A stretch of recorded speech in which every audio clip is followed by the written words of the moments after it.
Bagong tsismis tayo mga kachika, nagulantang ang buong social media dahil sa isang video na trending ngayon na kumakalat. Nakoha, maraming haka-haka online ang naloka sa kumakalat, ngayon na video umano nina Sue Ramirez at Dominic Roque. Sa isang video kasi na kumakalat, ay huling-huli na naghalikan ang dalawa sa isang place umano sa Siargao.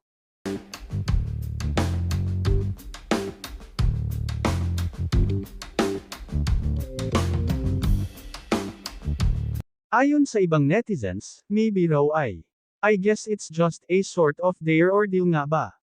Uof paano na si Mayor niyan? Sus baka movie. Mahal na mahal ni Sue yung jowa niya diba? Pero if ever pwede. Kung totoo man o hindi ang naturang video o kung may namamagitan kina Sue at Dominic ay sila lang ang makakasagot kaya para sa mga merits dyan, abang-abang na lang. Saglit lang naman ang kissing scene at singa ng ilang fanny ay tila nabuyo lamang sa isang truth or dare ang dalawa. Matatandaan, early this year nga ay naghiwalay si Dominic Roque at fiancé nito na si Bea Alonzo. Kamakailan lang din ay pumutok ang balitang hiwalay na raw si Sue sa kanyang long-time boyfriend na taga Victorias City, Negros Occidental, na si Mayor Joby Benitez.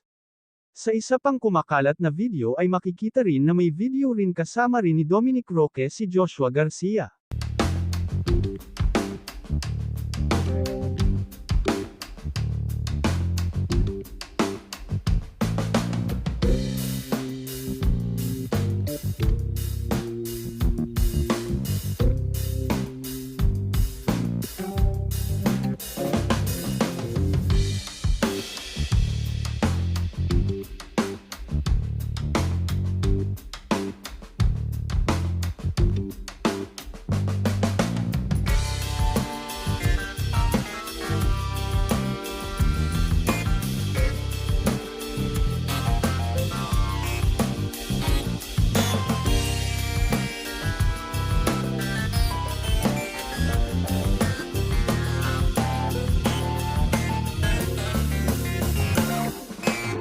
Kayo mga kachika, ano masasabi nyo sa trending video na ito ni Dominic Roque at Sue Ramirez? Please comment lang po sa comment section, thank you. Paano mga kachika, kita-kits tayong muli sa mga susunod ko pang mga showbiz updates, please like, share and subscribe, pakihit na rin ang notification bell para ma-notify ka sa mga susunod ko pang upload, again maraming salamat.